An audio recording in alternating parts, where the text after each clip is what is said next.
Am I going to be the prettiest girl at the party? That's exactly the kind of thing that Simu Liu would say, especially when he tries desperately to stay relevant whenever it comes to the cultural zeitgeist, when it comes to Hollywood, when it comes to getting roles in whether it be streaming TV shows, whether it be big budget movies. He just got to put his foot out there. And most of the time, he's about 15 years. I don't know. Let's give him a little bit of leeway. He's about 7 to 8 years. Let's cut that in half. Too late for the stances that he is taking. He's definitely cuckolded it in every way possible, possibly gay. Doesn't matter if you are gay. Like, I actually don't have a problem with that. You could do whatever you want to do, but whenever you're not standing up for your actual morals and principles, and instead you're just towing a party line or a company line or whatever, the newest trend is, I have no respect for you. Stand up for yourself. You always should. Before we go into this article, you guys like anything that you see here, please hit that subscribe button. We greatly appreciate it. We enjoy talking with y'all in the comment section down below. I've had quite a few great conversations with people who I have no idea who they are, but they're respectful. And that's what we try to be here. We're not respectful for the Hollywood actors that are getting paid millions of dollars to go out and peddle their bullshit, but just a normal everyday person like you and I. I'm not monetized, so I'm not making money for this. I'm doing it for the love of the game. I love talking to you guys. So before we go any further, we bring this up for Hollywood Reporter, and you know it's already going to be slanted. However, reading this article actually has a little bit of a slant to it. Simu Liu knows Hollywood won't cast him as Bourne or Bond, so he's working on Plan B, and hopefully that's not some kind of abortion pill because men can't get pregnant. But if he knows Hollywood won't cast him as Bourne or Bond, probably because those are basically the stereotypical man's man. And he is not one of those. So maybe at least he knows that. That's a little bit based. The actor who stars in Peacock thriller The Copenhagen Test, which just recently came out, discusses the lack of lead roles that followed Shang-Chi because Shang-Chi was an absolute flop, and why he thinks that'd be very, very different if he were white.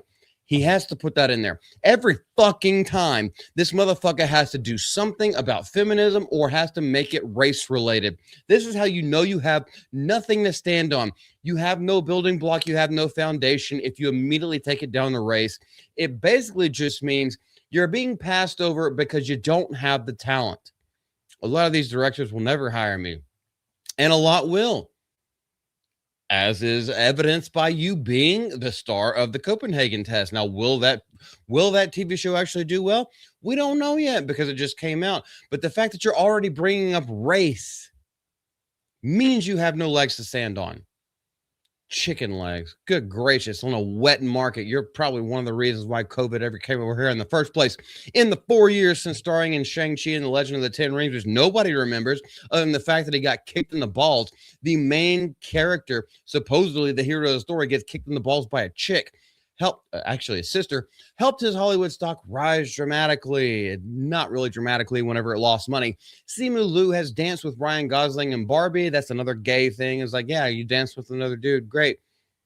Barbie was actually, I'm just going to go ahead and say it. Barbie was actually kind of enjoyable. Obviously, Ryan Gosling was the best part of that. I'm just Ken. Fought with Jennifer Lopez and Atlas, so he fought with a woman. So, I don't know. If you ain't catching charges for that, then I guess that means you're at least half a woman, or at least you identify as that, and gone to the bottom of the ocean with Woody Harrelson in Last Breath. So they were blowing down underneath the surface of the water. It's been a great run, though. He's yet to get back to the top of the call sheet.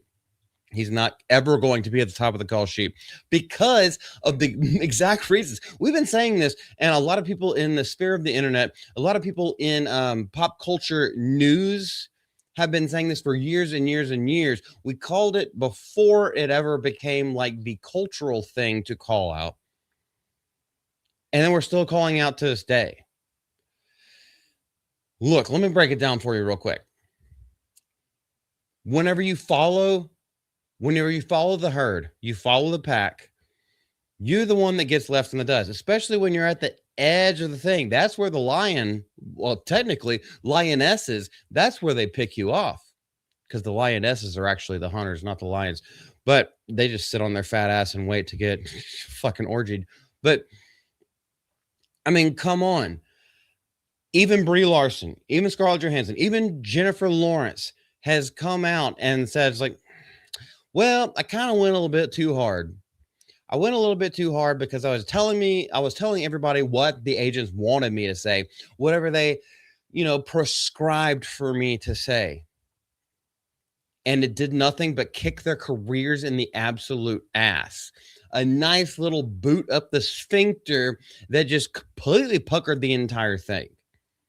They realize that years later because they're not getting work anymore, because people aren't going out, pulling out their wallets and spending money on the things that they are doing. So they're not getting hired. It's almost like a capitalistic society. Even though they try their best to keep it from being capitalistic and more communistic in Hollywood, it is at its root and at its core capitalistic. If you don't put out if you don't put out the supply of what people are demanding, you are not going to succeed. That changes, though, December 27th, supposedly, with the premiere of Peacock's The Copenhagen Test, part dystopian tech drama. Who gives a fuck about this? Yes, I will probably give the first episode a watch. I probably will, just to see. But the fact that the only thing that he has to talk about is he's equating his race, even though, okay, I'm just going to go ahead and say this word. He's a well-spoken Asian dude. This is the Asian version of a mulatto. Like, he's mixed. It's totally fine. He's well-spoken. He's not an ugly guy, no homo or anything like that. He's not an ugly guy, but his thoughts are ugly to a lot of people who actually work all the time and make their money and go to see these kind of things. If he could just shut the fuck up when it comes to PR tours, maybe, just maybe, and or his agent signs him onto things that are actually worthy of watching, maybe he wouldn't be like this. Chinese Canadian, so he is part gay. Oh golly, just by his nationality. Let's just go in a little bit into this because I know this is going longer, and my original take of this video was 4 minutes long, beginning to end. You are entering a rich text here with espionage thrillers. Do you have a favorite in the genre? And he goes, Bourne. I love Bond. Okay, these are the most milk toast. Okay, milk toast maybe not be the right word, but these are the most obvious answers. So it basically means at least what I'm seeing from this is that these are some of the things like, oh, everyone knows this, name recognition. I'm going to throw this out there. It's like, I love this. It's like, okay, well, let's go through a tier list of who played the best James Bond. And then you have to back up your supposition on who you think is the best. Is it Sean Connery? Is it Roger? Is it Dalton?